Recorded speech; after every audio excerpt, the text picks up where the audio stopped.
Hari ini kita akan sama-sama merenungkan firman Allah mengenai bohong atau dusta. Orang cenderung meremehkan soal berbohong. Mereka anggap itu dosa kecil yang sepele dan biasa dilakukan banyak orang. Ketahuilah saudara, semua dosa di hadapan Tuhan sama. Tidak ada dosa besar ataupun dosa kecil, dosa sepele atau dosa serius. Dan setiap dosa yang dilakukan seseorang pasti ada konsekuensinya dan berdampak dalam hidupnya. Mungkin saudara bertanya, bagaimana dengan bohong putih atau berbohong demi kebaikan? Bukankah itu hal yang baik? Sebuah kisah yang terjadi di mana ada seorang suami istri yang mengalami kecelakaan saat mengendarai sepeda motor. Sang istri meninggal di tempat, sedangkan sang suami masih hidup dan dilarikan ke rumah sakit. Secara kebetulan si bapak tersebut dibawa ke rumah sakit tempat dia memeriksakan penyakit jantungnya selama ini. Sehingga dokter yang menangani pun berpesan kepada keluarga agar tidak memberitahukan kepadanya tentang kematian sang istri karena dikhawatirkan terjadi serangan jantung. Sebagian besar dari kita pasti setuju dengan apa yang dipesankan oleh sang dokter. Gak apa-apa berbohong demi kebaikan, toh ini juga untuk kebaikan si bapak.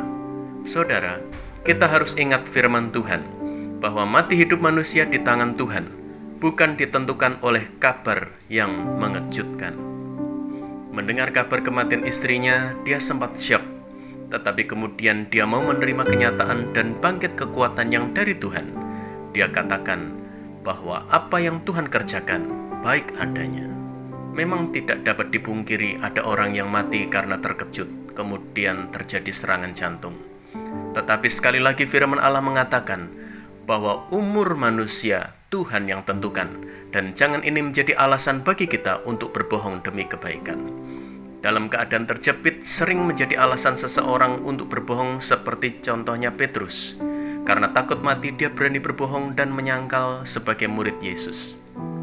Lukas 12 ayat 4-5, Aku berkata kepadamu, hai sahabat-sahabatku, janganlah kamu takut terhadap mereka yang dapat membunuh tubuh dan yang kemudian tidak dapat berbuat apa-apa lagi. Aku akan menunjukkan kepada kamu siapakah yang harus kamu takuti. Takutilah dia yang setelah membunuh mempunyai kuasa untuk melemparkan orang ke dalam neraka. Sesungguhnya aku berkata kepadamu, takutilah dia. Bohong terjadi karena ada rencana tertentu untuk kepentingan pribadi.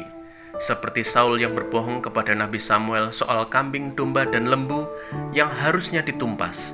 Rakyatnya yang disalahkan, rakyatnya dijadikan kambing hitam, supaya Saul terhindar dari tuduhan tidak taat kepada Tuhan.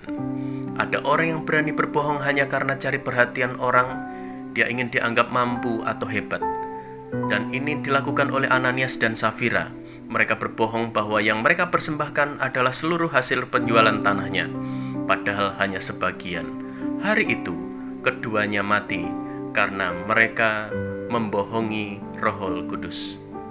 Kebohongan terjadi biasanya juga karena ada niat jahat. Dalam 1 Raja-Raja 21 ayat 9 sampai yang ke-10, Isabel membuat kesaksian palsu terhadap Nabot dengan mengatakan bahwa Nabot telah mengutuk Allah dan raja, sehingga Nabot dihukum dengan dilempari batu sampai mati. Semua ini dilakukan karena dia menginginkan kebun anggur milik Nabot. Dalam Kolose 3 ayat yang ke-9, jangan lagi kamu saling mendustai, karena kamu telah menanggalkan manusia lama serta kelakuannya. Tuhan ingin kita hidup sebagai manusia baru yang dibaharui dengan kekuatan dan kuasa Roh Kudus-Nya. Mungkin kita pernah dibohongi orang, ataupun difitnah karena orang menceritakan kabar bohong tentang kita, dan itu sesuatu yang sangat menyakitkan. Tetapi jangan jadikan itu alasan untuk kita juga menjadi seorang pembohong. Alkitab menceritakan bagaimana kebohongan iblis mengakibatkan manusia jatuh dalam dosa. Manusia kehilangan kemuliaan Allah dan terusir dari Taman Eden. Kebohongan Yakub terhadap Ishak bapaknya dan Esau kakaknya mengakibatkan seumur hidupnya Yakub tidak mengalami ketenangan sampai saat dia membereskannya dengan Esau kakaknya. Kebohongan Gehazi terhadap Nabi Elisa mengakibatkan penyakit kusta Naaman pindah ke tubuhnya dan ke seluruh anak cucunya. Mazmur 5 ayat yang ke-7 bagian A, Engkau membinasakan orang-orang yang berkata bohong. Dalam 1 Petrus 3 ayat yang ke-10, Siapa yang mau mencintai hidup dan mau melihat hari-hari baik, ia harus menjaga lidahnya terhadap yang jahat dan bibirnya terhadap ucapan-ucapan yang menipu. Orang yang berbohong, orang itu tidak akan pernah melihat hari-hari baik dalam hidupnya. Bagaimana supaya kita tidak berbohong? Bertobatlah.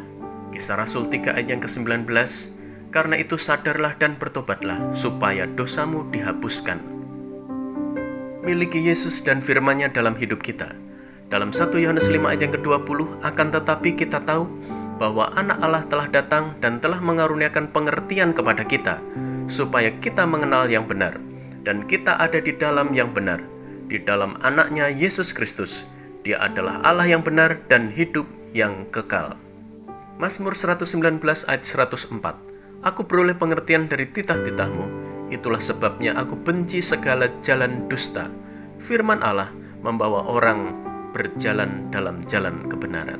Masihkah kita menganggap kebohongan sebagai sesuatu yang sepele? Mari kita merenungkan bersama-sama. Tuhan memberkati.